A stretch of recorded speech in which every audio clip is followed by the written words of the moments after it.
pt1.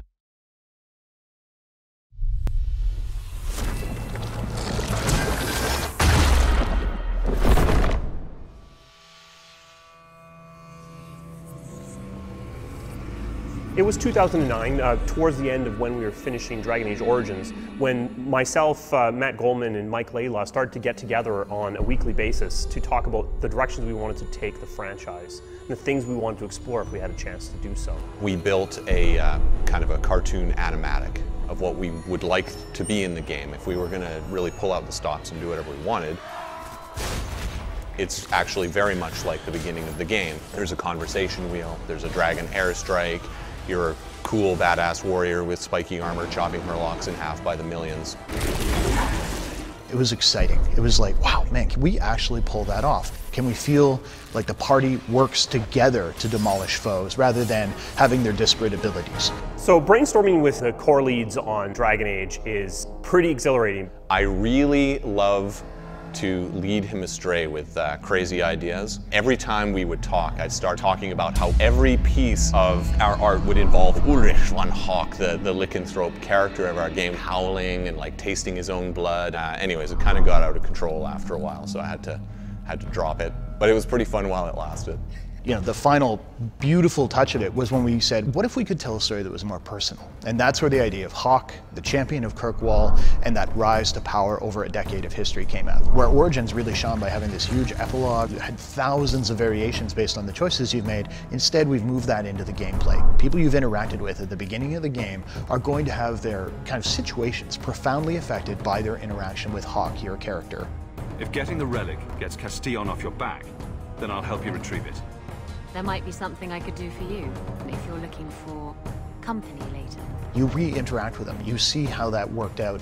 So we believe it may be our most reactive game to date. So here we were, we'd finished these brainstorming sessions. There's a lot of stuff on the whiteboards. There's a lot of pie-in-the-sky ideas. And then Dragon Age Origins came out, and it beat all of our expectations. Perfect scores, the VGA awards. We also had a bunch of meta reviews, comments coming in about Origins, and what really resonated for me was this resounding theme that Origins was an amazing story-based classical RPG, but that there were elements of it that seemed to be dragging. If you're telling a dark fantasy, you don't want combat to feel like you're playing a chess game with a friend.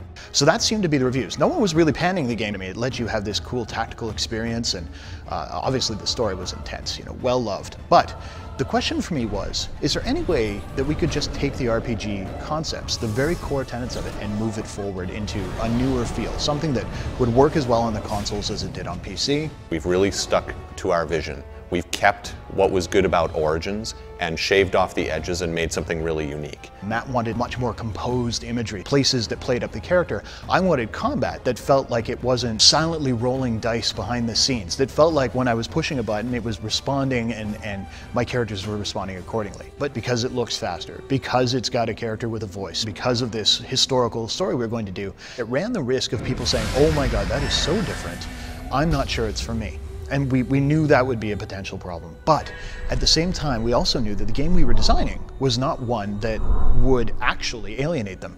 So what we've been very open with is letting people go hands-on. And the big thing we saw is that people, even people who loved Origins, people who came wearing armor from Origins, were playing the game and going, oh wow, I see what you did here. It's almost hard to communicate how much this game still feels like Origins, despite feeling completely different. We're trying to make a game that we would love to play. We have the best in the biz running their teams and working really hard together to make this thing come true. Even when Origins was nearing completion, we had already started thinking about Dragon Age 2. We'd already begun sharpening that axe. So the moment they took the blinders off, said, okay, go. We knew exactly what we were making. We knew the exact vision we were trying to bring to the player.